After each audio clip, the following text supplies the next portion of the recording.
Boa noite, amados. Bom estar aqui, graças a Deus. Louvado seja o nome do Senhor. Como os irmãos sabem, eu ando muito, viajo muito, corro muitos lugares. E cada lugar que a gente vai é um lugar diferente. E não me refiro assim a nações, mesmo casas. Ontem eu estava em Santa Bárbara do Oeste, dormi na casa de um pastor ali. Queria não. Eu queria só uma mesinha aqui para eu pôr a Bíblia aqui, só isso. Pode ser. E hoje estava na casa do Lael. E em cada casa que eu vou, eu tenho que me adaptar. Obrigado. Eu tenho que ver como é que as pessoas se comportam ali para me comportar coerente com o lugar onde eu estou. E assim eu viajo bastante. Já teve caso de eu acordar em casa, não sabia onde eu estava, levantei à noite, falei, Deus, onde é que eu estou, né? E aí percebi, assim, olhando à noite, assim, na penumbra, a cabeceira da minha cama, falei, eu conheço essa cama. Aí lembrei que era minha. Verdade, não estou brincando não estou brincando, é verdade. Quantas vezes eu acordei sem saber exatamente onde eu estava. Mas, mesmo em termos de casa, em termos de cidades, em termos de países, a gente vai se adaptando. A gente tem que se adaptar à situação ali e tem que se comportar de forma a não escandalizar, de forma a não prejudicar o nome do Evangelho no lugar que a gente está, que às vezes você faz coisa que aqui no Brasil é normal, se você fizer em algum outro país, você vai escandalizar pessoas, né? E eu queria conversar com vocês hoje à noite exatamente a respeito do nosso comportamento em lugar estranho. Queria falar um pouco sobre isso. Tá bom? Eu não sei aqui quantos já foram em lugar assim bem diferente de onde você vive. Já? Bem diferente mesmo? Por exemplo, você chega em Moçambique, por exemplo. Tanto Moçambique como África do Sul, como Tailândia, como Inglaterra. Você não atravessa a rua olhando primeiro pelo lado esquerdo. Você atravessa a rua olhando primeiro pelo lado direito, porque os carros vêm de cá.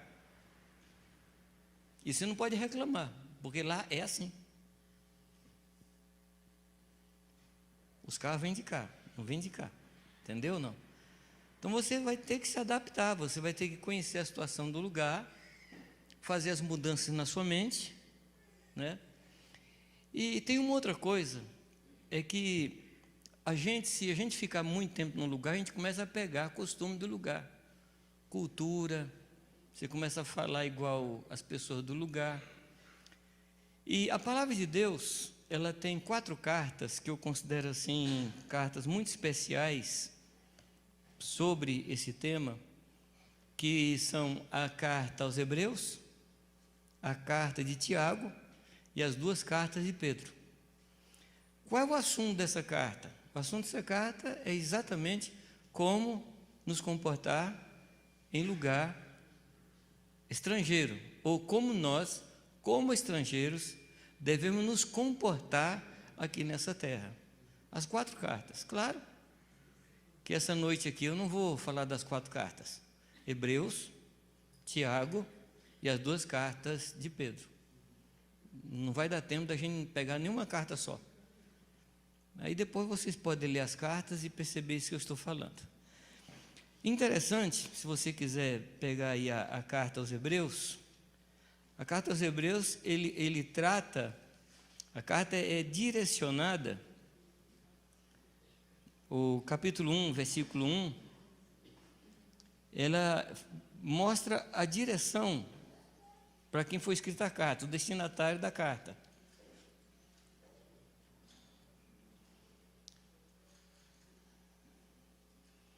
Aí fala que Deus falou antigamente, muitas vezes, de muitas maneiras. E a carta aos Hebreus, eu não sei se você sabe o que é hebreu. Não estou perguntando se você sabe quem é hebreu. Estou perguntando a você se você sabe o que é a palavra hebreu. Hebreu não vem de Héber. Hebreu significa aqueles que passaram o rio. Aqueles que cruzaram o rio. É o povo que veio de Ur da Caldeia, cruzaram o rio e chegaram no lugar. Ou vieram do Egito, cruzaram o rio e chegaram no seu lugar. Então, Hebreus fala de um povo que cruzou um rio, um povo que viajou, um povo que migrou. Já a carta a Tiago, como é que ela começa? Como é que começa a carta a Tiago? Tiago, servo de Deus e do Senhor Jesus Cristo, as 12 tribos que andam dispersas. Ou seja, está falando de um povo que foi disperso. A carta a Pedro, o versículo 1, diz: Pedro, apóstolo de Jesus Cristo, o apóstolo de Jesus, aos estrangeiros dispersos. Então, para quem é essa carta? Aos que foram dispersos. A igreja, amados, é o povo disperso. A igreja foi dispersa ali no capítulo 8 de Atos. Vocês se lembram ou não? Você lembra da história? Atos capítulo 8. Naquele dia, toda a igreja foi dispersa. E foi dispersa para quê? Eu não vou perguntar por quê. Foi dispersa para quê? Porque a gente sabe. Lembra não? Foi disperso por causa de uma perseguição. Um pouco antes de Jesus subir aos céus, Jesus falou para eles o quê? Mateus 28. Ide por quantos lugares? Por todas as nações, fazendo discípulos. Aquela igreja ficou em Jerusalém entre 6 e 8 anos, ao invés de sair.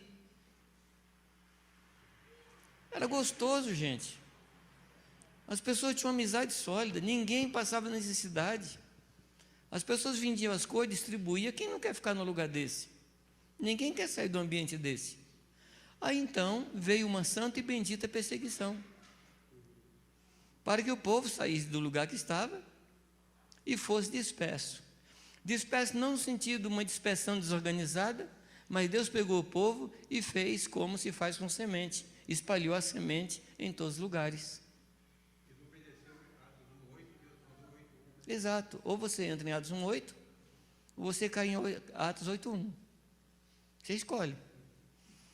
Ou 1:8:8:1, você escolhe. Correto? Então eles foram dispersos. Esse povo foi disperso por todos os lugares, naquele tempo, os lugares conhecidos.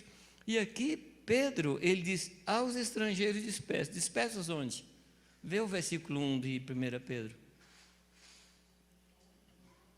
Ponto, Galácia, Capadócia, Ásia, Bitínia, São Carlos, Jundiaí. Ou você é daqui?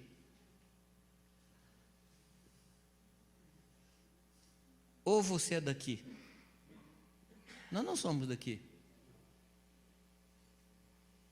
Vocês compreendem isso, não? Nós não somos daqui. Nós estamos aqui, mas nós não somos aqui. Nós somos o povo que veio do céu. Nós somos a cidade que desceu do céu. E nós temos uma tarefa aqui. Então a cabeça do escritor aos Hebreus, a cabeça de Tiago, a cabeça de Pedro, está no sentido de nos preparar para viver num ambiente hostil, num ambiente contrário.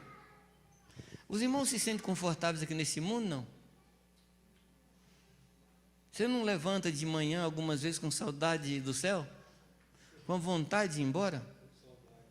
Não dá? Dá uma saudade, meu Deus, esse lugar está muito confuso. Então essa carta, ela foi escrita para nos ensinar como nos comportar aqui onde nós estamos, para que nós não perdêssemos a nossa identidade, porque é muito fácil perder a identidade. Vem uma pessoa do Nordeste lá, vem para cá, lá fala porta, aqui fala porta. Vai mudando, nós vamos mudando a maneira de falar, nós vamos adquirindo costumes daqui. Então a carta foi escrita para que nós mantivéssemos a nossa identidade. Então essa carta ela fala pelo menos de 6 coisas. eu não vou conseguir falar das 6 coisas, e também não pretendo falar. Eu já me conformei que eu nunca vou conseguir terminar uma mensagem, e estou conformado com isso. Então, eu quero falar bastante, com poucas palavras, em pouco tempo. Esse que eu quero fazer. Mas a carta, ela trata de 6 coisas básicas. Ela fala da nossa origem, fala de onde nós estamos. Se você quiser anotar, eu falo mais devagar, mas se você não está anotando, eu vou aumentar a rotação.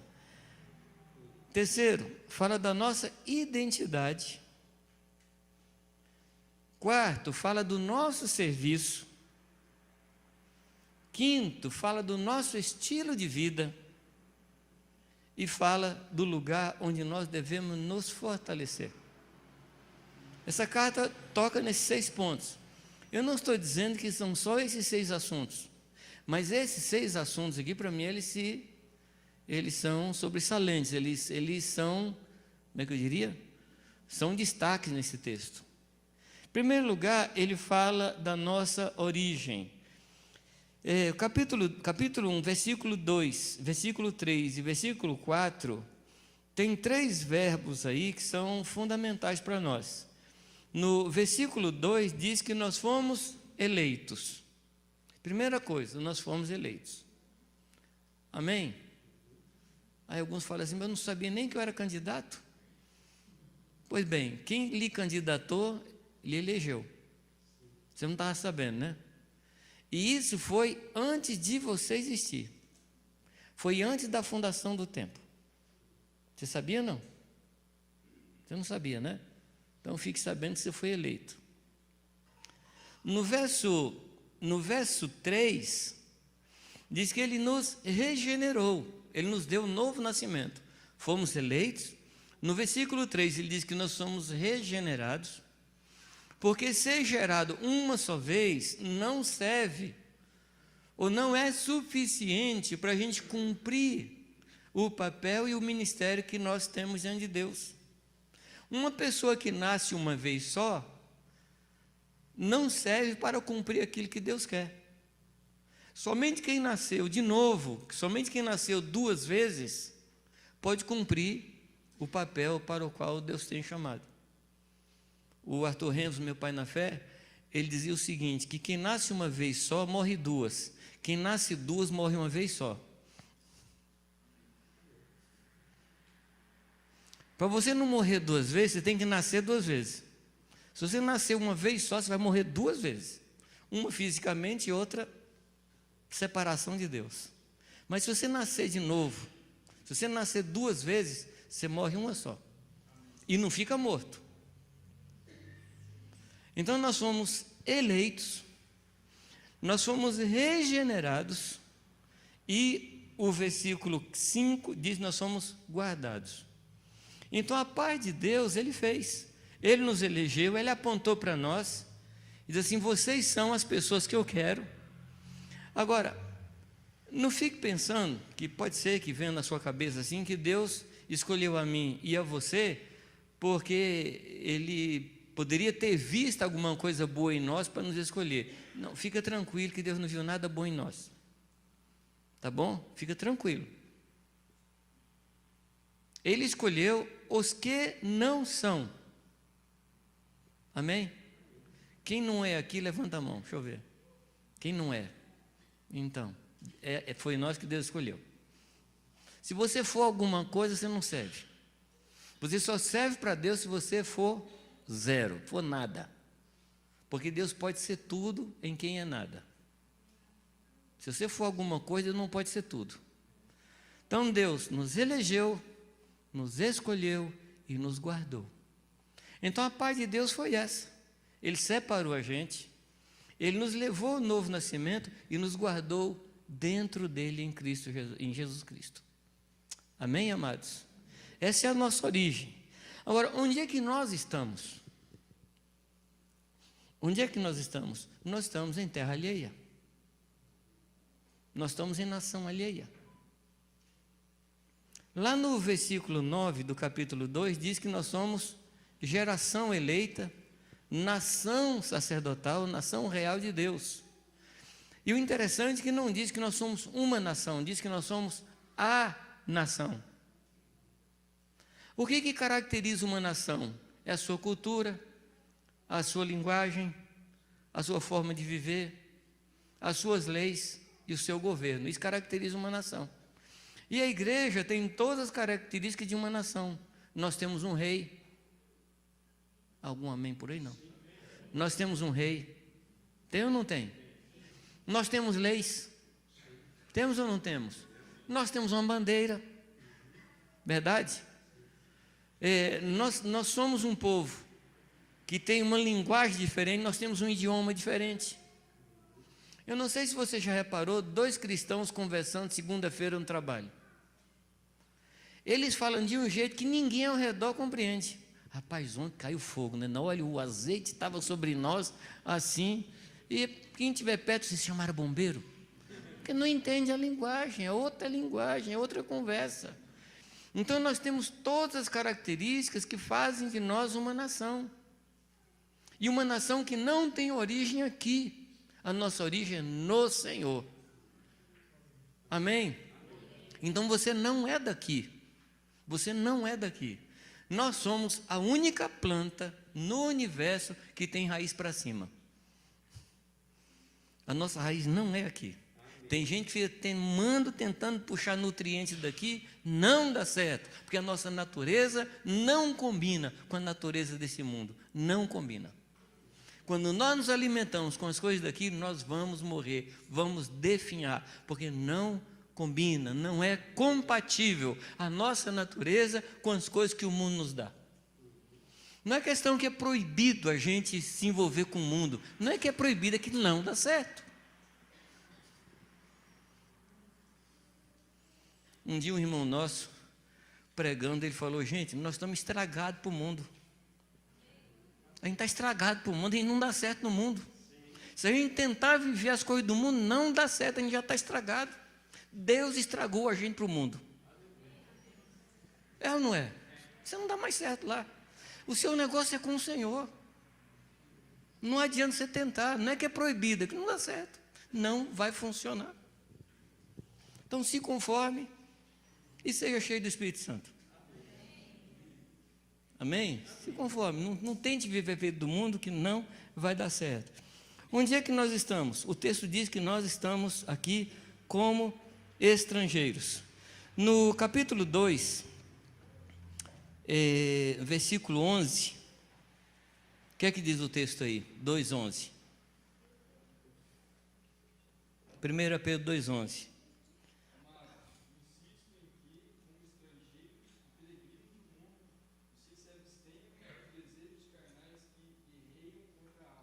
Isso, o que é que ele diz que nós somos? Estrangeiros. E que mais que ele fala na sua versão? Peregrinos. Qual é a característica do peregrino? É não ter raiz no lugar. Eu estava estudando a história de Abraão, e uma coisa muito interessante na história de Abraão, que Hebreus fala, que diz que Abraão habitava em tendas. Lembra que Hebreus fala? Agora, ele habitava em tendas porque ele não tem dinheiro para construir uma casa? Não. Ainda morando na terra prometida, ele não construiu uma casa. E diz o texto que ele habitou com Isaac e Jacó em tendas. Tenda fala de quê?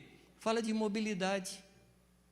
Fala de capacidade de sair qualquer momento que precisar. Não é isso? Tenda fala de provisoriedade. Nós estamos aqui provisoriamente. Ele podia construir uma casa, mas ele não queria construir uma casa. Durante um tempo, eu ajudei em Campinas uma igreja cigana, um pessoal muito especial, e era um pessoal rico. Então ali do lado do Taquaral, um dos bairros ali perto do Taquaral, um bairro assim, top.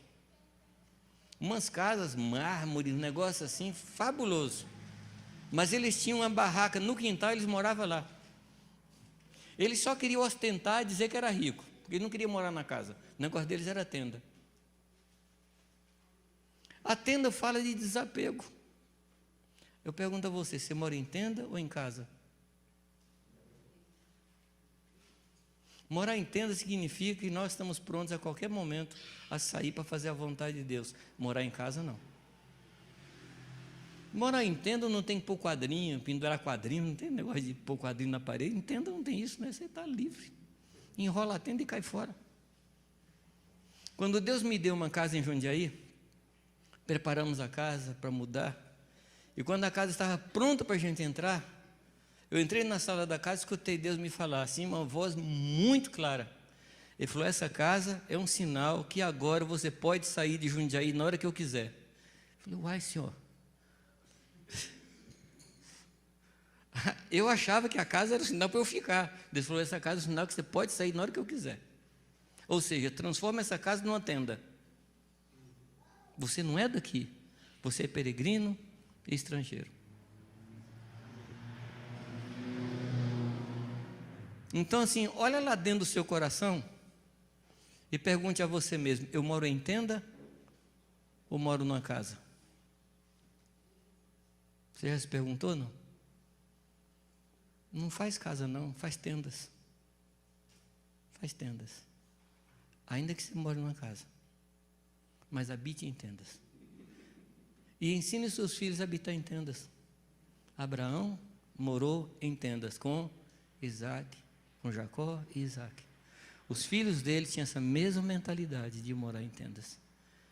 Agora, quando o crente quer morar em casa, atrapalha tudo, que ele perde a visão do eterno. Não tem nada a ver com casa, amados. Tem a ver com coração.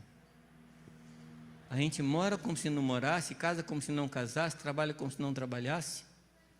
A gente tem como se não tivesse. Não é isso que a Bíblia ensina, amados? Ele diz que eu estou falando morar em tendas. Por quê? Porque nós somos peregrinos. Eu fico assim, impressionado. Como algumas pessoas que creem que Jesus pode vir a qualquer momento, vivem nessa terra como se Jesus vivesse daqui a 2000 anos. É impressionante. É uma incoerência entre a fala e a prática. É uma incoerência terrível. A gente diz assim, não, porque essa terra vai ser queimada pelo fogo. E a gente está construindo ainda? Juntando material para o fogo queimar? O que é isso, gente? Que Deus nos ajude. O texto fala também da nossa identidade. É que nós falamos, nós somos eleitos. Nós somos um povo eleito. Nós somos geração eleita. Nós somos sacerdócio real. Nós somos um povo adquirido.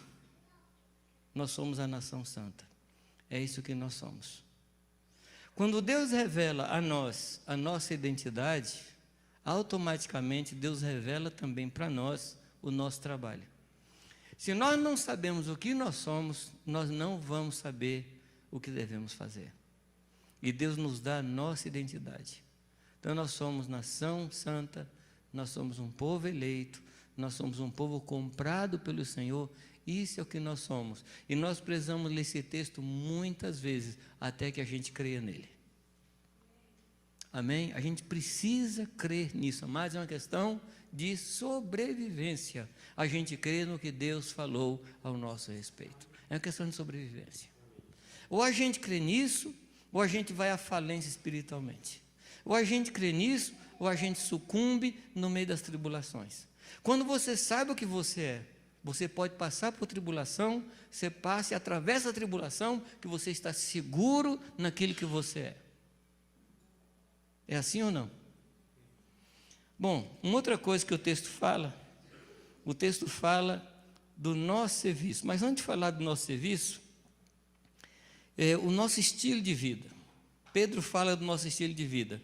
Versículo 13, lê para mim, do capítulo 1, versículo 13.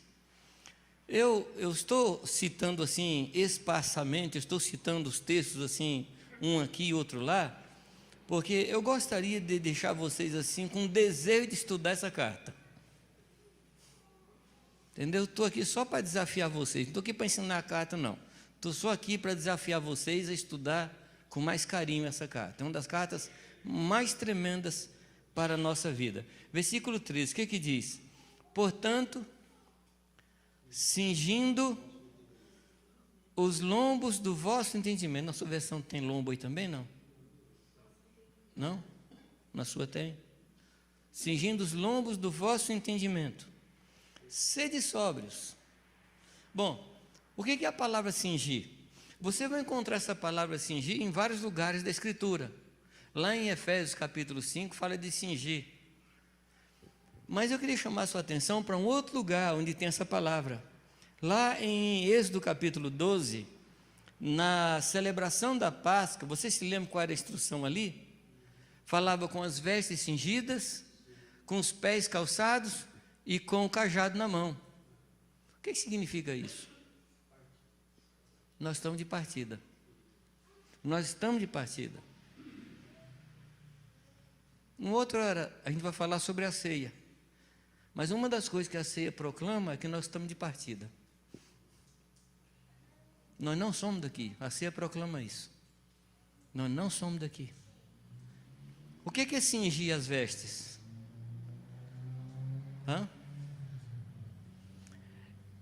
Quem já foi assim no interior do interior e viu as mulheres lavando roupa na beira do rio? Você lembra como é que era, não? As mulheres pegavam a saia assim, puxavam aqui assim, amarravam aqui. Não sei quantos já viram isso. O pessoal de cidade perdeu tanta coisa, né? Pegava assim a roupa e colocava aqui, para poder trabalhar. Para a roupa não ser levada pelo vento. É isso que ele está falando, porque o pessoal naquele tempo vestia aquelas rouponas compridas. Então pegava aquilo assim, amarrava, cingia aqui, apertava aqui, pegava o cajado, calçava os pés e celebrava a Páscoa. Nós estamos de partida.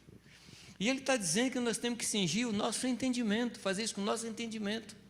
Fazer com que o nosso entendimento seja o entendimento de quem não é daqui. Fazer com que a gente creia realmente que a nossa mente funcione como gente que não é daqui. Eu não sei se vocês estão assustados com as notícias que vêm nos jornais esses dias. Estava comentando hoje com os pastores. O irmão chegou para mim e falou: Jamê, jornal só tem notícia ruim? Falei: claro, é jornal. Notícia boa é na Bíblia. Quer ler notícia boa, lê a Bíblia. Jornal, notícia boa não vende jornal, vende não. O que é que vende jornal? Sequestro, assassinato, terremoto, flagelo, corrupção, isso vende jornal. Mas isso para nós não serve. Isso para nós não serve. Mas o que acontece é que essas notícias estão nos atrapalhando. Essas notícias estão trazendo ao nosso coração uma desesperança. Concorda ou não? Você conversa com uma pessoa, a pessoa está desalentada, conversa com outro, foi embora do Brasil, conversa com outro, foi embora do mundo, conversa com outro, assim, ó, não tem para onde ir. As pessoas estão desesperadas.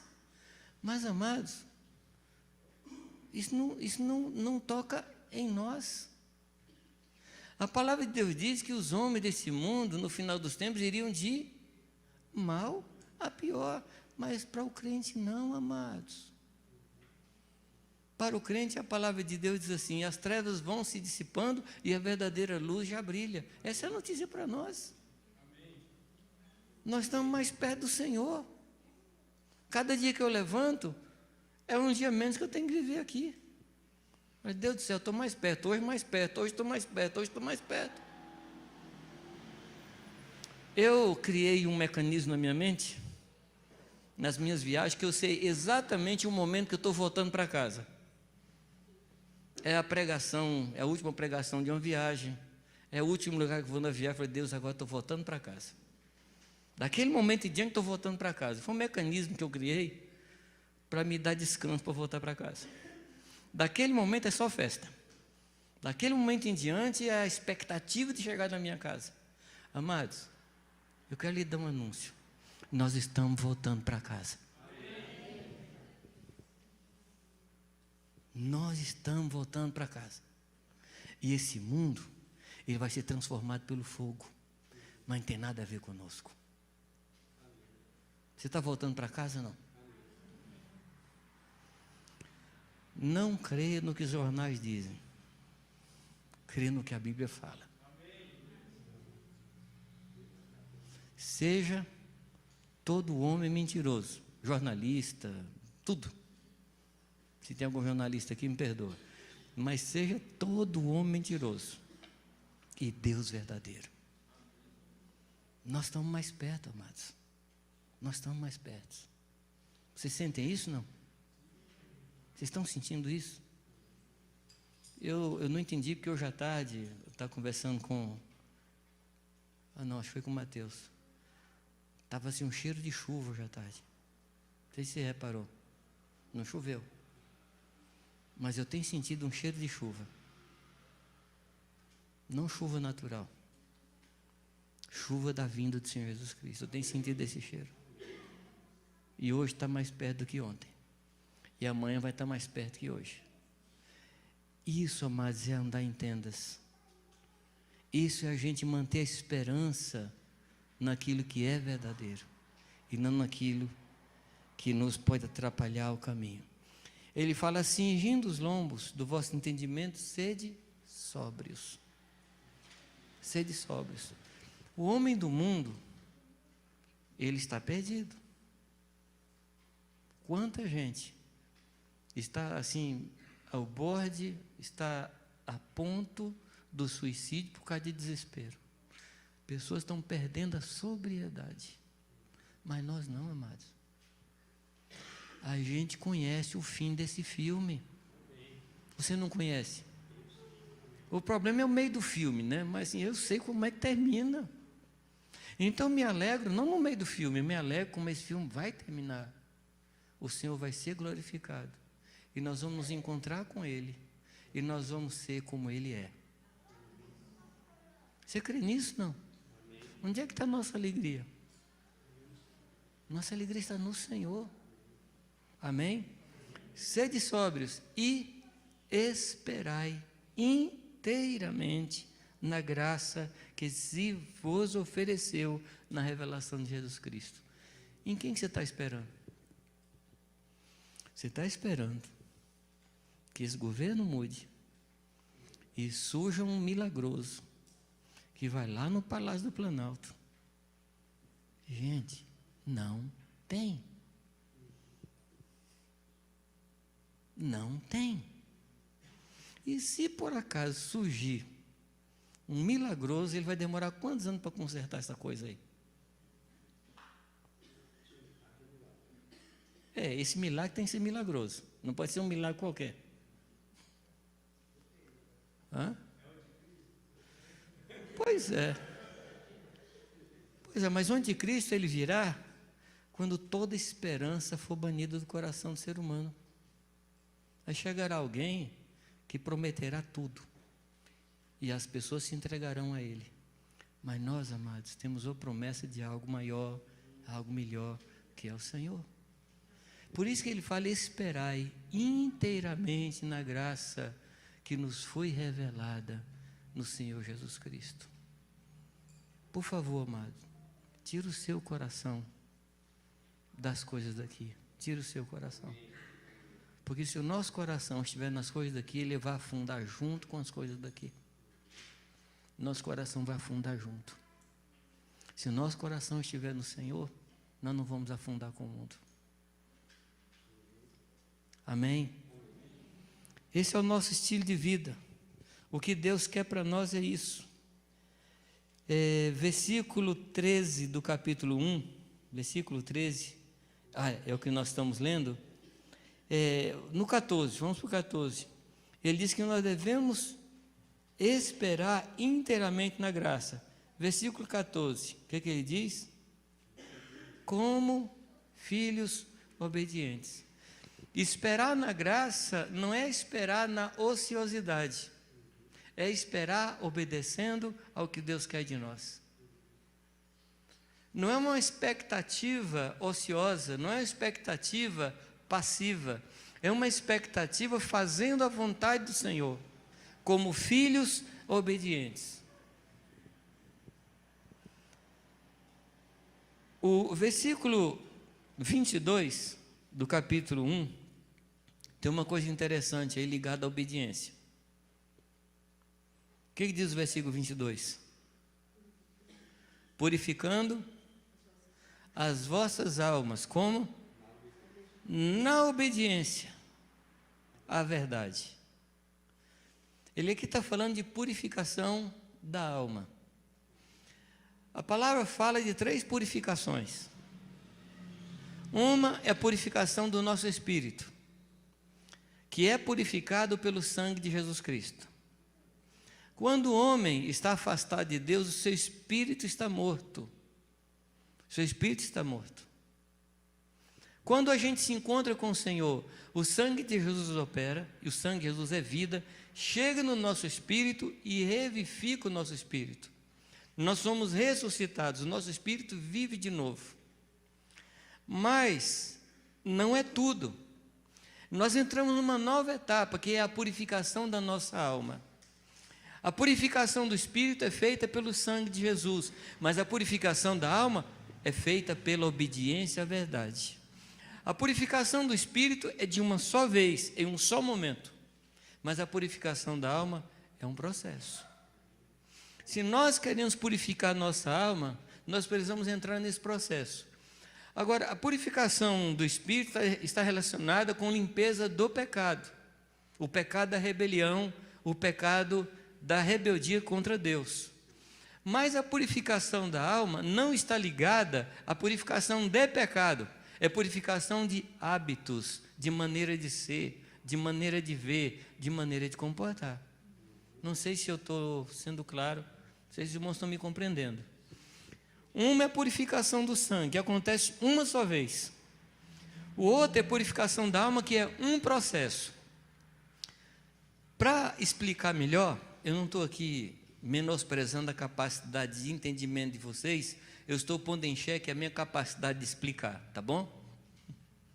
Então, para explicar melhor, para ver se eu consigo explicar melhor, eu tomo a figura do povo de Deus em relação ao Egito, ao deserto e Canaã. O povo sai do Egito de uma vez só, num dia. Vocês lembram disso? Não. Foram libertos do Egito? Sim. Faraó continuava sendo o Deus deles? Não, porque inclusive Faraó morreu. E eles entram, saindo do Egito, eles entram em Canaã? Não. Eles entram no deserto. Saída do Egito, um dia ou uma noite. Deserto, 40 anos.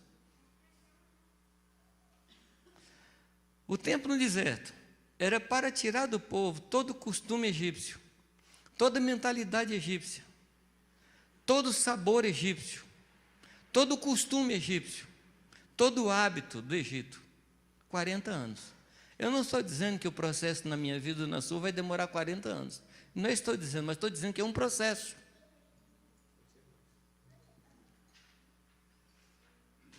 E a forma que Deus usa para que isso mude é a nossa obediência. Deus vai nos fazendo obedecer. Uma das características do homem do Egito é a desobediência a Deus. Característica do homem que serve ao Senhor é a obediência a Deus. Em Hebreus capítulo 5 diz que Jesus Cristo, ainda que tendo sido ouvido por causa da sua reverência, Deus o ouviu, mas ele aprendeu a obediência pelas coisas que sofreu. E tendo sido aperfeiçoado, tornou-se Salvador, tornou-se autor de salvação eterna de todos os que lhe obedecem.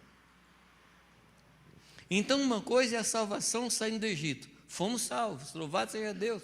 Deus nos libertou do poder de Satanás. Amém. Mas agora Deus está nos libertando do poder da nossa alma, que é bem pior do que Satanás. Não, gente. Satanás, você fala com ele, está amarrado em nome de Jesus, ele fica amarrado. Mas e a alma, como é que fica? Você já deu ordem para a sua alma, você está amarrado, você nunca mais vai se rebelar. Como é que fica? É uma conquista. É uma conquista, é um processo de conquista. Quando esse povo entra em Canaã, a palavra de Deus diz que tinha 6 ou 7 nações ali dentro. E Deus ia tirando uma nação por ano. E é o que Deus faz na nossa vida. Deus vai nos dando vitórias, área por área da nossa vida. Amém? Deus não trata conosco de uma só vez, senão nós morreríamos. Deus trata conosco assim por áreas. É por isso que você passa situações na sua vida, por exemplo, área financeira. É prejuízo, é ladrão que rouba, é promoção que não veio, só acontece coisa nessa área. Aí Deus passa dessa área para outra, a área sentimental, todo mundo lhe abandona, você perde amigo, você fica isolado, aí depois Deus passa para outra área. Deus trabalha conosco em áreas. É por isso que Jeremias fala: esquadrinhemos os nossos caminhos. O que é esquadrinhar? É colocar em quadrados, como o agrimensor faz, que separa o terreno em áreas pequenas para examinar cada uma delas. Se Deus não tivesse levado o povo dele para esse processo no Egito, o povo ia transformar Canaã numa província do Egito. Chegaria no Egito, estava construindo pirâmide, adorando o Deus gato, adorando o Deus cachorro, Deus crocodilo, lá no Canaã. O povo ia pôr Canaã a perder. Então não estava pronto para entrar em Canaã. Em que momento nós estamos da história?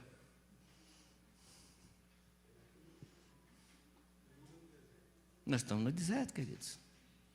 Nós estamos na fase da purificação da nossa alma, pela obediência à verdade. Não despreze a obediência. Ah, mas aquilo que Deus me falou foi tão pouquinho. Obedece. Obedece. Não, porque eu gosto de obedecer coisa grande. Lá em casa eu ensinei aos meus filhos nunca contar até 3. Lá em casa a gente contava até 1. Você já viu pais falar para filho: vou contar até 3. Eu nunca vi Deus falando isso para Israel. Vou contar até 3 para você abandonar esse pecado. Contar até 3 é dar chance para o diabo, amados. É uma só. É uma só. Deus falou? Faz. Tem um versículo nos Salmos que eu acho assim de uma simplicidade fantástica. O salmista diz assim: disse ao Senhor, ao meu coração, busca a minha presença, e eu busquei, ponto. Só isso. Deus do céu, que simplicidade. Deus falou? Faz. Obediência, amado, é aprendizado. Ninguém nasce com diploma de obediente. É ou não é? Você que teve filho, você sabe.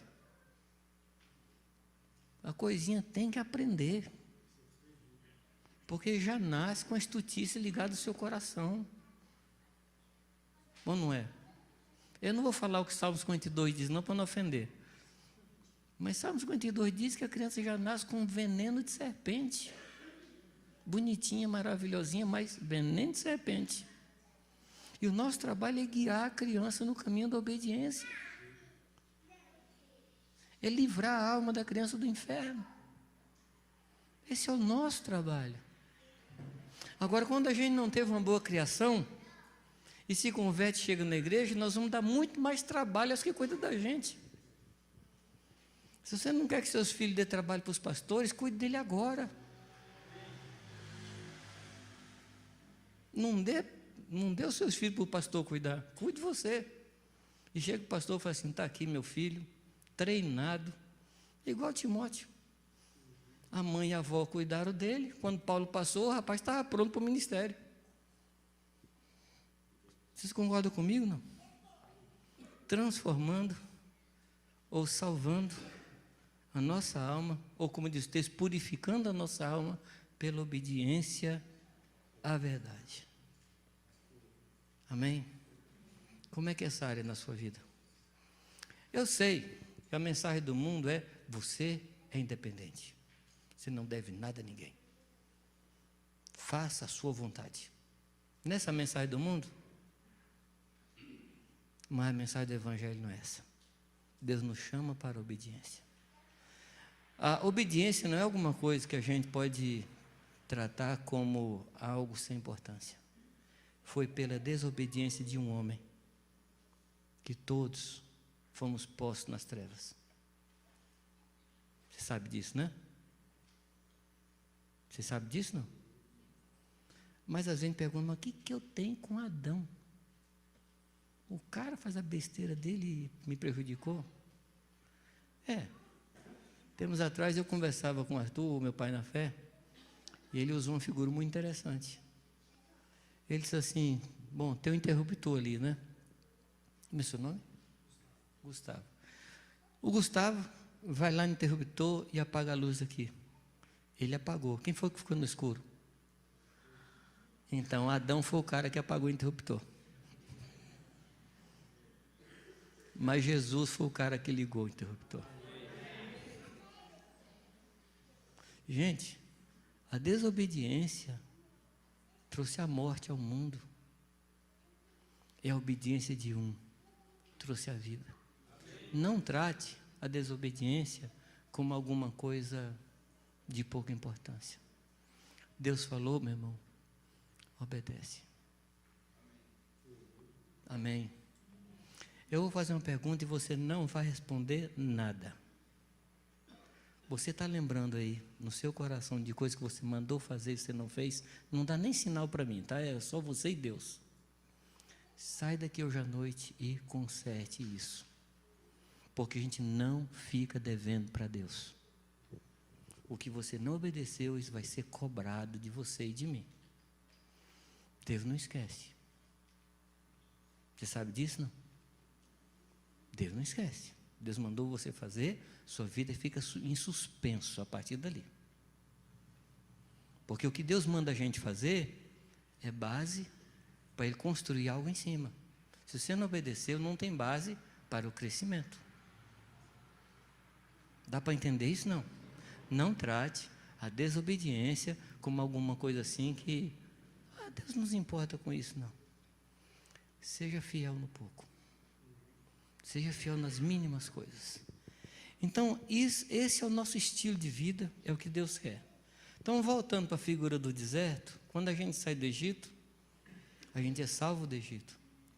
A gente entrou em Canaã, nós estamos sendo salvos. Entramos no deserto, nós estamos sendo salvos do Egito. Porque quando saiu do Egito, o povo levou o Egito junto. O Egito estava ali dentro. Gente, 430 anos é para mudar costume, né? 430 anos as pessoas pegam tudo quanto é costume da terra. Então 40 anos até que foi pouco, né? Para eliminar 430, né? No deserto, o povo teve a sua alma salva. Quando entra em Canaã, é a figura da nossa ressurreição com o Senhor.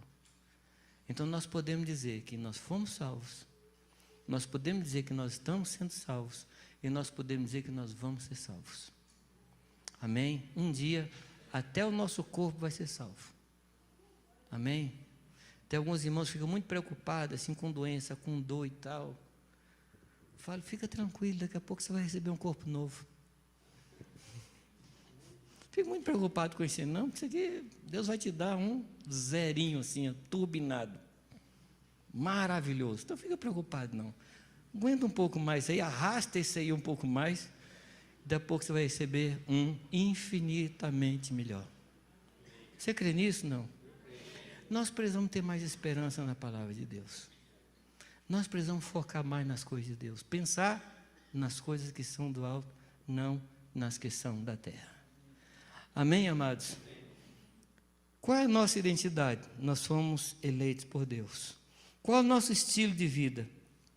É esse, é vivendo uma vida sóbria, imitando ao Senhor Jesus Cristo, andando em obediência à palavra de Deus. Qual é o nosso serviço?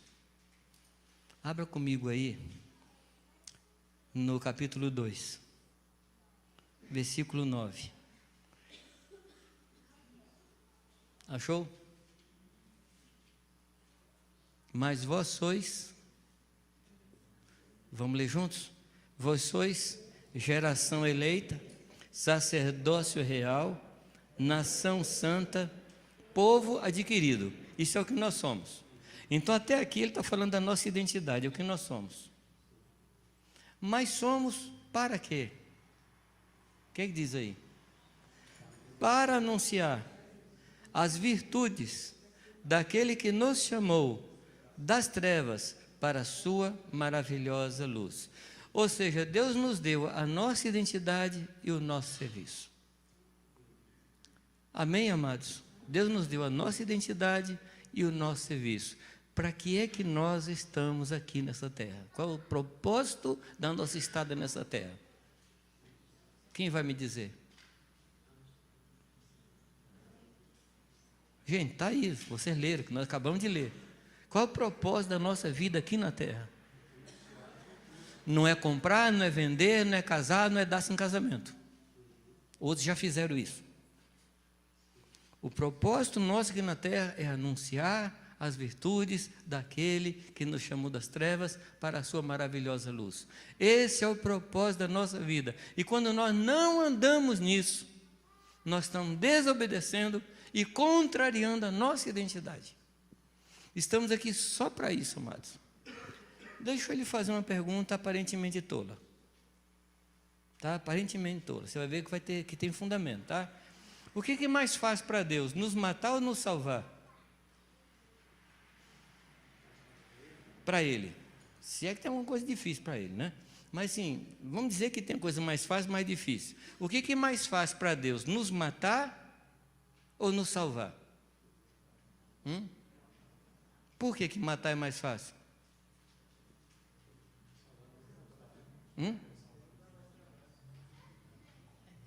Porque para matar a gente ele não pergunta.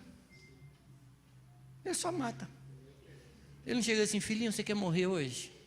Ô filho, você tem que morrer, eu vou te convencer da sua morte. Ele não vai convencer a gente nunca. Agora, para salvar, ele pergunta para a gente se a gente quer. Para matar só depende dele. E não adianta você não estar no grupo de risco, não adianta. Eu tinha um amigo que não enquadrava em nenhum grupo de risco. Coração bom, pulmão bom, camarada militar, fazia tudo quanto é exercício. Uma noite ele acorda e fala para a esposa, estou tendo um infarto, me leva para o hospital. E morreu. Falei, por isso que não quero fazer exercício.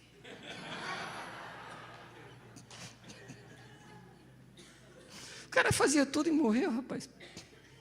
Estou brincando. Ele não se encaixava em nenhum grupo de risco.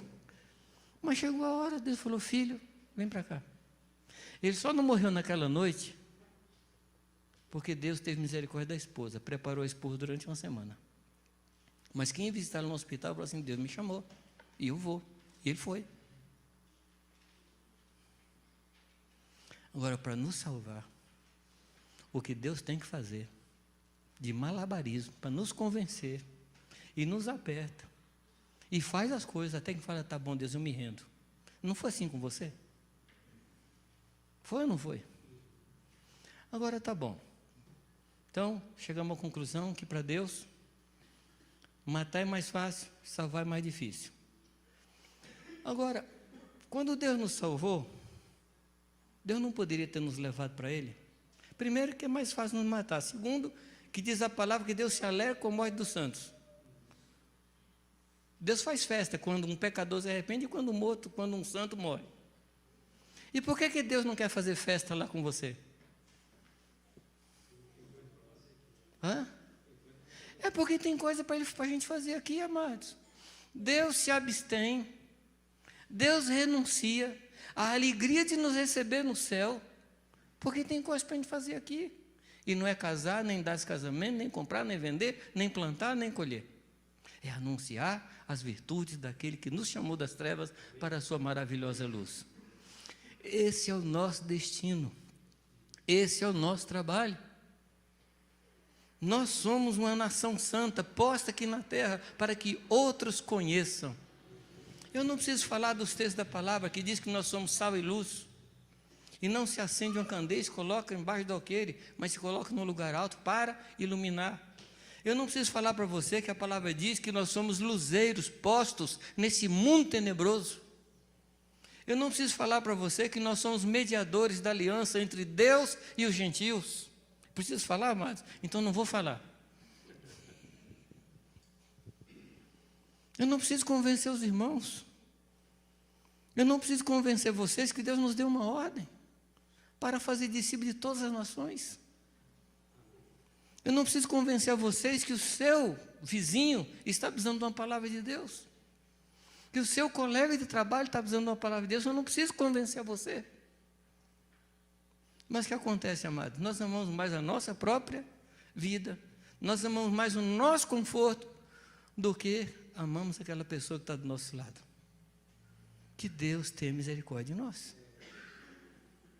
Que Deus tenha misericórdia de nós. Amém? Nós estamos aqui, amados, com uma só razão: que as pessoas conheçam o Senhor. Não há outra razão. Mas nós, amados, nos envolvemos com as coisas dessa vida. E Paulo fala, escrevendo a Timóteo, que o bom soldado não se envolve nos negócios dessa vida, mas procura agradar aquele que o arregimentou, aquele que o chamou. Nós somos soldados do Senhor. Esse é o nosso destino, amados: pregar Jesus Cristo, anunciar Jesus Cristo.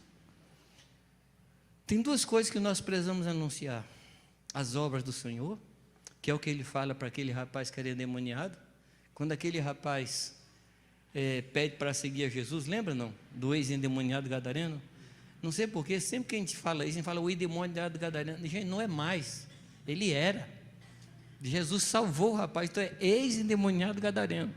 Vamos, o pobre do rapaz deve mover lá no túmulo, mas foi liberto, gente, não me chama mais endemoniado. Aquele rapaz foi liberto, e em poucas horas ele quis seguir ao Senhor Jesus. E o que Jesus falou para ele? Não, fica aqui e conta para os seus as maravilhas que Deus fez na sua vida. Eu pergunto a vocês: é difícil fazer isso? É difícil falar do que Deus fez na sua vida? Bom, pode ser difícil se Deus não está fazendo nada. Mas se Deus está fazendo, nós precisamos contar. Eu estava na casa da minha filha 10 dias atrás, 15 dias atrás, na Inglaterra. E uma senhora da igreja, muito amiga nossa, nós íamos ter uma reunião na casa da minha filha, e uma irmã lá da congregação chegou primeiro, antes de tudo, falou: Jamil, eu vim aqui para você orar, que eu quero ser a primeira a receber oração.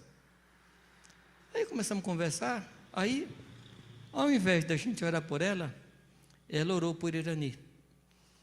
Irani, minha esposa, ela tinha um problema de ombros, negócio crônico. Eu não sei em quantos médicos nós já fomos.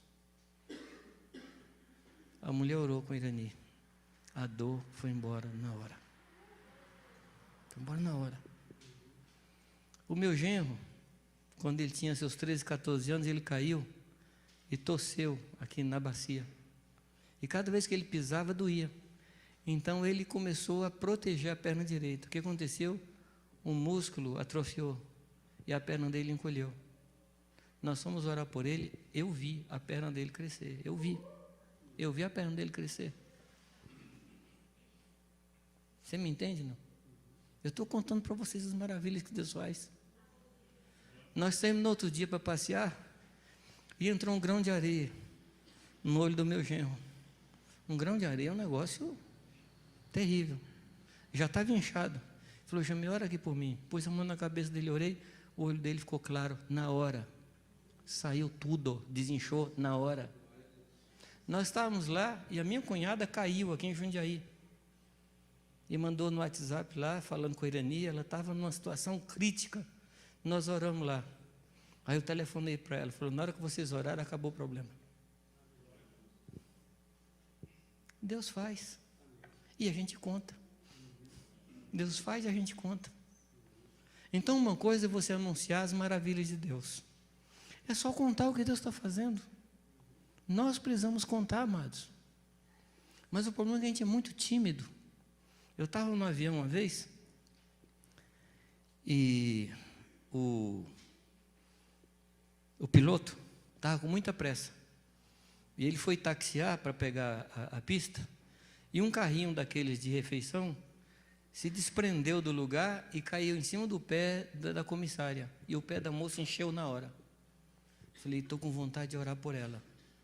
Mas fiquei assim, vou, não vou, né? Nisso, um budista foi lá e pôs a mão no pé dela. E ficou lá orando o tempo todo. Falei: Deus do céu, eu perdi uma tremenda oportunidade de orar por essa moça. Depois de sair, não perdi mais. Eu estava num voo, um voo de 5 horas. Nessas companhias que você tem que comprar as coisas, né? Para comer. E eu comprei lá fora. Aí eu estava sentado, uma senhora do meu lado e o filho dela. Eu comendo sanduíche e o menino vomitando. 5 horas de vômito. Até que eu não aguentei mais, falei, quer que eu ore pelo menino? Quero. Eu orei pelo menino, o menino parou de vomitar. Eu preciso aprender a contar as maravilhas que Deus faz. E se Deus não fez, eu tenho que provocar para Deus fazer. Amém, amados? Amém. Os irmãos concordam comigo que a gente perde muito tempo e muita oportunidade? Sim ou não? Ô, amados, nós não estamos aqui para outra coisa, senão para isso. Nós não podemos perder tempo, nem perder oportunidade. Falar do Senhor para as pessoas. Agora, outra coisa que nós precisamos anunciar são as virtudes. Uma coisa é anunciar as maravilhas, outra é anunciar as virtudes. O que são virtudes? As virtudes são os traços do caráter de uma pessoa. E só quem pode falar da virtude de Deus é quem mora com Deus, quem vive com Deus, quem tem intimidade com Deus. Uma coisa é você falar das obras de Deus, mas Deus está chamando a gente para um degrau mais alto. Falar de quem Ele é, por experiência.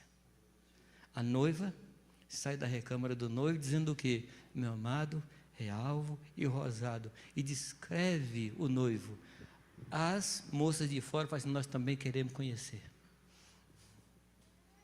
Nós precisamos entrar nessa vida, amados. Que nós estamos aqui com um só propósito. Sermos usados por Deus para que as pessoas não vão para o inferno. Às vezes eu fico pensando, tem um frentista do posto, lá perto da minha casa, tem um senhor da padaria lá perto da minha casa, tem a pessoa lá do supermercado que me atende no caixa, pessoas que eu vejo sempre.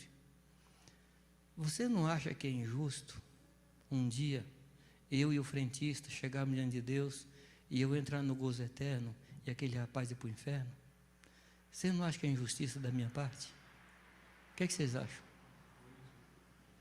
É injustiça da nossa parte, amados. Quando a libertação está na nossa mão e a gente não oferecer à pessoa. Eu não sei se você sabe, mas Jesus morreu para salvar a todo ser humano na face da terra. Não tem uma pessoa na face da terra pela qual Jesus Cristo não tenha morrido. Quando Jesus morreu na cruz, Ele trouxe o perdão e a salvação para todo ser humano na face da terra. Agora, sabe o problema? É que uns sabem disso e outros não sabem. Uns sabem e outros não sabem. E quem é que deveria contar para essas pessoas que Jesus morreu por elas? Eu deveria contar. Eu deveria falar. Nós temos um projeto de vida, amados. Nós temos um propósito de vida aqui na terra. Por isso é que nós devemos nos guardar incontaminados desse mundo. Porque se a gente se contaminar, a gente perde o poder e a graça para falar de Jesus Cristo. Nós temos que manter o nosso estilo de vida santo, reto e justo diante do Senhor, para que o Senhor possa nos usar para falar às pessoas que estão do nosso lado. Amém, queridos? A nossa existência é para uma coisa só, para anunciar as maravilhas e as virtudes do Senhor. Agora, nesse período aí, a gente casa para ter mais gente para ajudar a gente a fazer a obra. A gente trabalha, porque lá naquele trabalho tem mais gente que vai ouvir o evangelho, precisa entrar naquele emprego. Amém? A gente estuda, porque lá na escola tem muita gente que não ouviu o evangelho ainda. A gente vai para a faculdade, porque tem muito aluno que não conhece o Senhor. E no fim do mês, Deus dá um salário para nós, sem precisar dar, Ele dá. Correto? No fim do curso Ele dá até um diploma, não precisava dar, mas Ele dá. A gente transforma o que está em segundo plano, coloca em primeiro plano. Primeiro plano, nós estamos aqui para anunciar Jesus. Segundo plano, ganhar um diploma, ganhar um salário e outras coisas. Mas nós temos um objetivo aqui: Amém? Eu gostaria que os irmãos, se possível, tomassem essa carta de Pedro e dessem uma olhada assim mais detalhadamente. Tem muita coisa aí para a gente aprender. Amém? Alguma pergunta, alguma coisa que não foi falado, ou que eu falei que não ficou claro?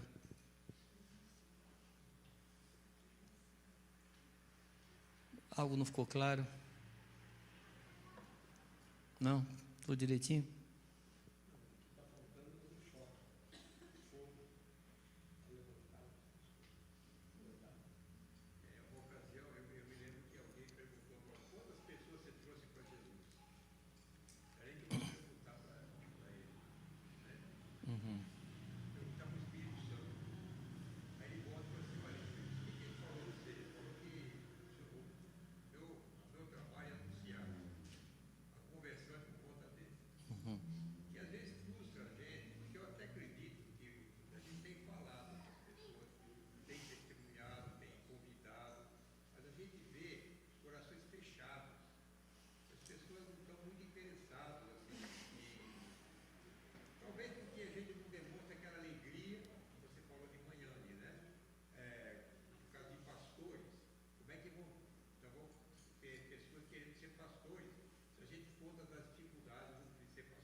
Uhum.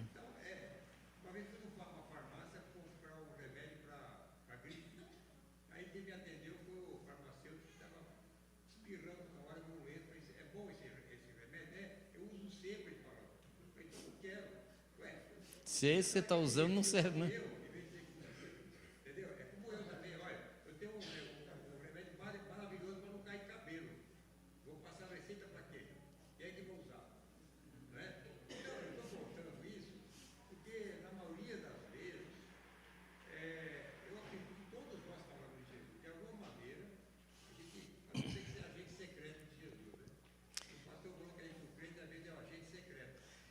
Eu,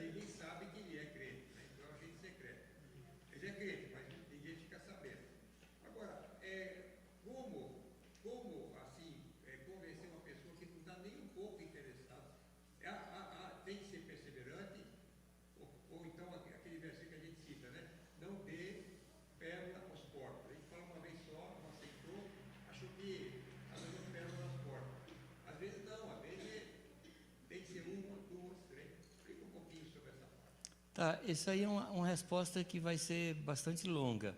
Eu vou tentar ser sucinto nisso aí. Tem um fenômeno hoje, isso é comprovado, que as pessoas não estão fechadas para Deus, elas estão fechadas para as igrejas. Estava perguntando aí, quantas igrejas tem em São Carlos? Assim, não pergunta teológica não, é pergunta de censo. É um censo. Porque eu sei que teologicamente falando só tem uma igreja aqui. Mas assim, em termos de censo, em termos assim de denominações, quantas tem aqui em São Carlos? Você que está me falando que num bairro só aqui tem mais de 100? Que bairro que é que você... Hã? Tá. E eu pergunto para você, qual o testemunho que nós os crentes estamos dando para o mundo? Eu trabalhava numa empresa que eu tinha que visitar as lojas da cidade. E um dia, um dono de uma loja falou, eu estou com um problema sério, porque tem gente que compra e não paga, a inadimplência que está alta. E aí ele falou para mim, e tem uma classe de gente aqui na cidade que eu dou um jeito de saber qual é a religião dele para não vender, é o tal dos crentes. Você acha que nessa hora eu falei que eu era crente? Eu não, eu ajudei a meter o pau. Eu falei, não, esse povo não presta mesmo não, não presta, olha, não vale nada. E o pior é que tinha o nome de uns pastores lá nas fichas lá que eu vi. Então o que a gente tem para oferecer? Nada. Quando eu fui pastorear uma congregação em determinada cidade, não posso falar onde, eu fui ler a história da cidade e estava lá um negócio assim de uma doação de cimento da prefeitura para a igreja.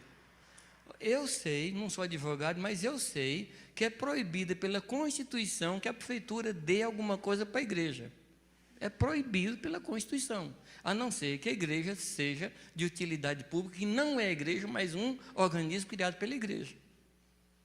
Eu falei, que história é essa desse cimento? Não, é que a gente tinha um amigo lá no departamento de obras, e todo caminhão que saía lá para fazer obra da prefeitura, metade do cimento vinha para cá.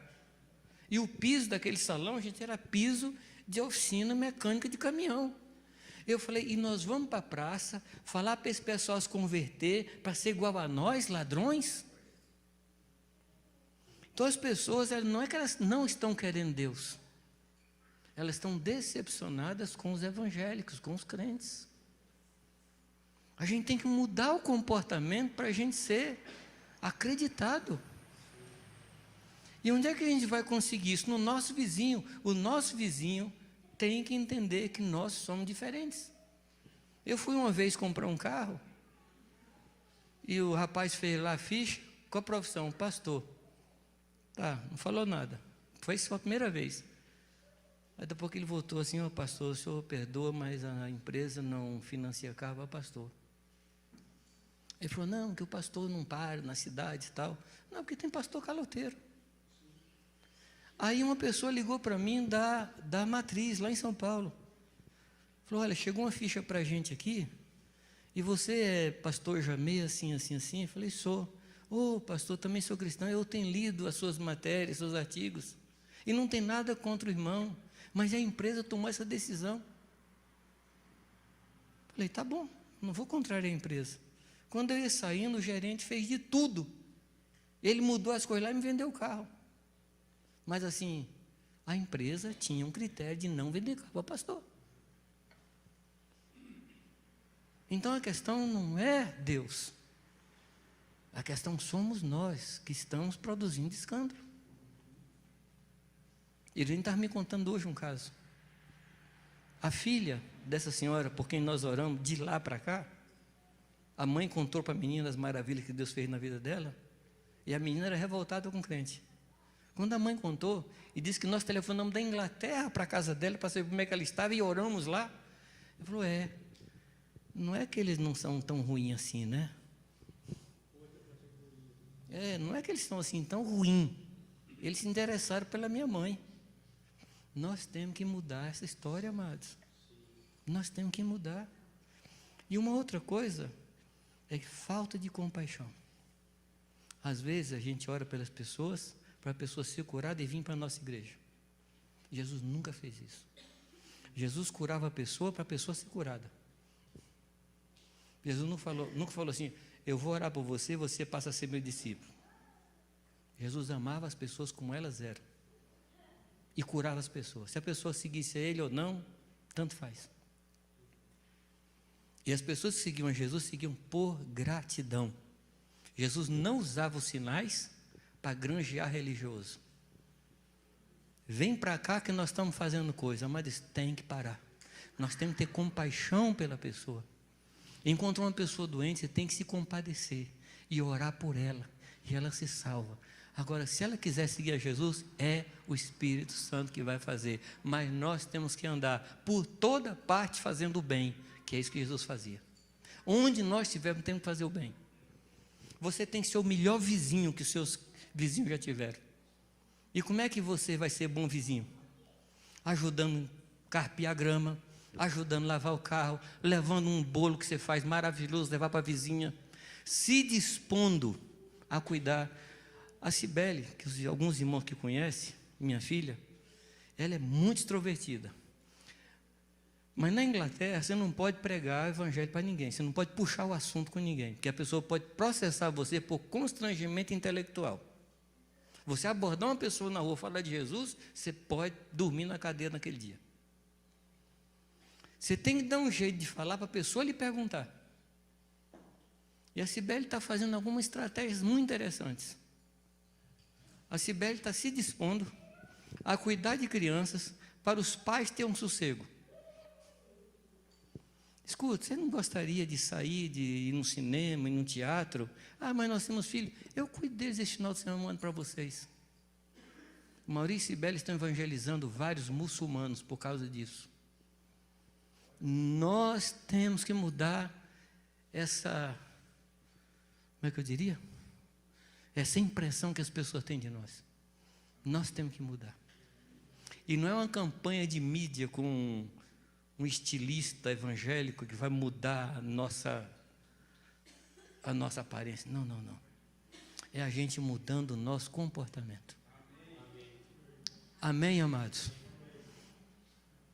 A palavra diz, lá em Atos capítulo 11, versículo 23, que diz, porque Barnabé era homem bom, muita gente se uniu ao Senhor. Já pensou? Se Deus falasse isso hoje, porque Gustavo era um homem bom, muita gente se uniu ao Senhor. Amado, esse é o padrão. As pessoas precisam ver as nossas boas obras para glorificar o nosso Pai que está no céu. Esse é o nosso desafio.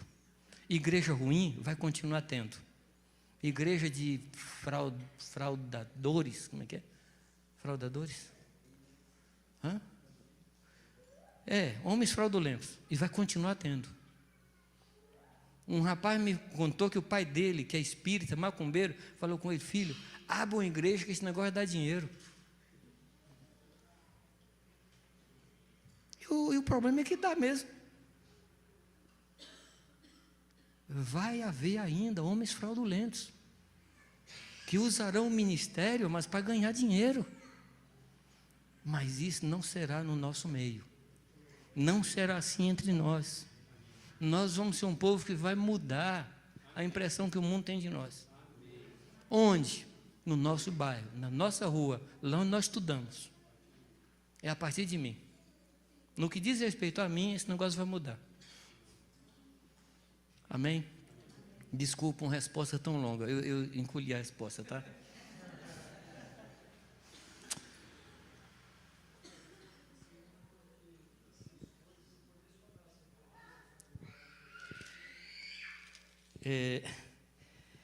Capítulo 3, versículo 1 a 7. Eu vou ter que falar do contexto para chegar no 3 aqui. O 6 diz assim, onde fortalecer? Onde é que nós precisamos nos fortalecer? Tá?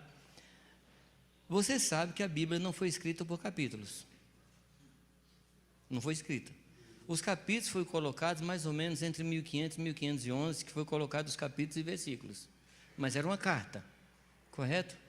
É preciso falar isso, porque o que vem no capítulo 3, versículo 1, está ligado ao que vem antes. E o que é que vem antes? Pedro está ensinando qual deve ser a reação de um cristão embaixo de pressão. É isso que ele está ensinando. Quando ameaçado não ameaçava, quem está falando de quem? De Jesus Cristo. Quando injuriado não injuriava, mas se entregava ao reto juiz. E aí quando ele entra no 3, o que ele fala? Semelhantemente vós mulheres. Pedro está tomando a mulher e falando assim, olha como Jesus reagia.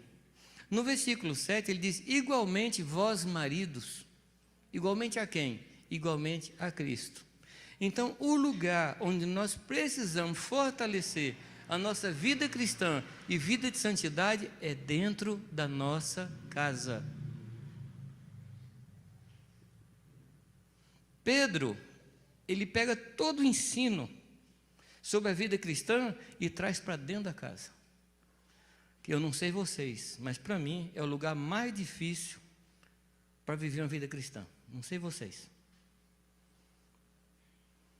Eu brinco com os irmãos que dizem que é na minha casa que eu solto a barriga. Mas na igreja eu... né? Lá em casa eu sou o que sou. E vou contar um negócio para vocês. Eu não tenho muita expectativa de que vocês me vejam como homem santo. Mas eu me preocupo muito da visão que o meu filho tem de mim. Eu quero que meu filho olhe para mim e fale assim, meu pai é um homem santo. Eu quero que a minha mulher olhe para mim e fale, não, eu já amei o homem de Deus. Porque a vida cristã tem que ser vivida a partir da minha casa. Quando a palavra fala do cálice transborda, quando um cálice transborda, quem estiver perto é atingido pelo vinho. E eu quero que o meu cálice transborde para que os meus vizinhos sejam tocados pelo vinho de Deus. Porque é lá que eu vivo, é ali que eu vivo. Amém? Onde é que a gente é fortalecido? Dentro da nossa casa. É claro que também é dentro da casa que a gente perde os valores cristãos. Mas eu não vou falar sobre isso. Nós precisamos restabelecer os valores cristãos. Eu e Irani, e o Jamê Filho, que somos 3 hoje em casa, nós temos que viver uma vida de igreja dentro da nossa casa. Um orando pelo outro, impondo as mãos um sobre o outro, buscando a Deus juntos, ouvindo a Deus juntos. Vida de igreja dentro da nossa casa. É aí que eu vou me fortalecer. Amém? Essa é a resposta curta. Amém, amados? Vamos orar ao Senhor. Sobre o que nós oraríamos?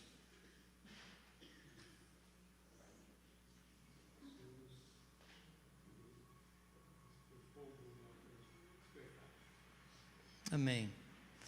Então, o Lael está sugerindo que a gente ore por despertamento. Vamos orar por isso. Senhor, desperta a minha vida. O profeta diz assim: aviva a tua obra no decorrer dos anos. Eu peço a Deus, Senhor Deus, aviva a minha vida. Aviva a minha vida no decorrer dos anos. Podemos orar? Você pode curvar sua cabeça e orar?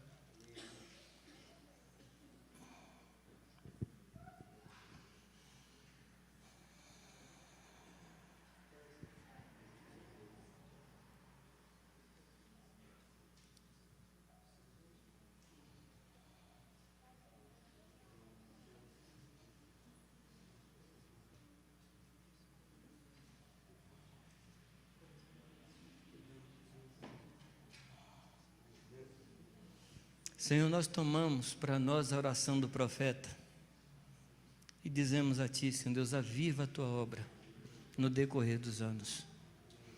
Aviva a Tua obra no meu coração, Senhor. Aviva a Tua obra no coração de Irani, de Jamê Filho. Aviva a Tua obra, Senhor Deus, lá na minha casa, Senhor.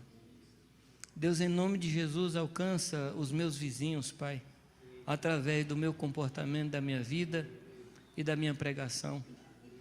Senhor Deus, em nome de Jesus, levanta um povo, Senhor Deus, justo, honesto, reto, limpo, Senhor Deus, que teme o nome do Senhor e anuncia as Tuas boas obras, anuncia as Tuas virtudes. Senhor, levanta a Tua igreja nesses últimos dias, Senhor. Faz da Tua igreja, Pai, um povo zeloso e de boas obras, como o Senhor tem prometido. Ó Deus, desfaz, Senhor Deus, essa impressão, Senhor Deus, isso que o mundo tem pensado a respeito da igreja, desfaz, Senhor. E desfaz, Pai amado, através de uma mudança de comportamento da igreja, Senhor. Deus, em nome de Jesus, perdoa-nos, Pai, pelos escândalos que nós temos proporcionado no decorrer dos anos, Pai. E se as pessoas se afastam de Ti e viram as costas para Ti, Senhor Deus, nós atribuímos aos nossos defeitos, aos escândalos que nós produzimos, Senhor.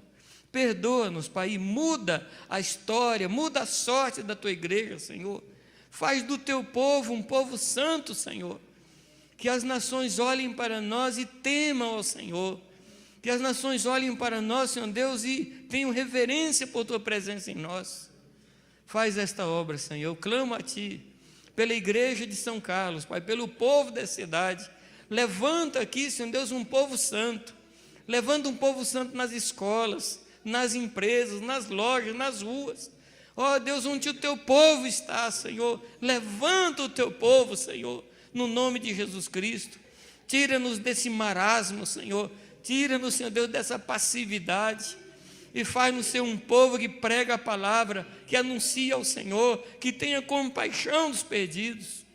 Nós clamamos a Ti, Senhor, clamamos a Ti, Senhor, dá-nos a chance, Pai, de viver o Evangelho como ele deve ser vivido, Senhor.